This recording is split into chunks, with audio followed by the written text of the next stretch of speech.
You can call me naive, but I felt it was unbelievable. I felt it's a message from God saying, I will be by you, I will be by your side, we will rise up. My name is Father Yoel Nassif. I am a priest and I serve in St. Demetrius Orthodox Church, Beirut.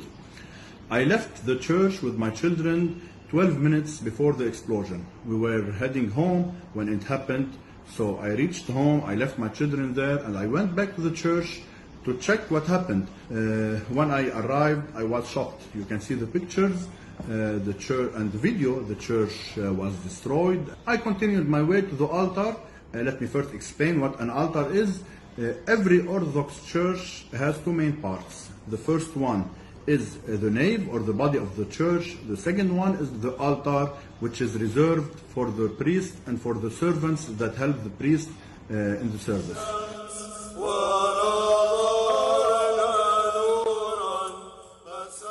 So when I entered the altar, I was surprised. The altar was untouched. You can see the pictures and you can see the video. The Holy Chalice was intact. You can see the Holy Bible. You can see the oily lamp that didn't move. You can see the relics of the saints. You can see the instruments, etc., etc. Even the glass was not broken.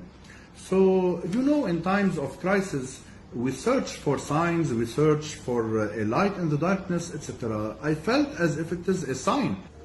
But we need prayers, not just our church.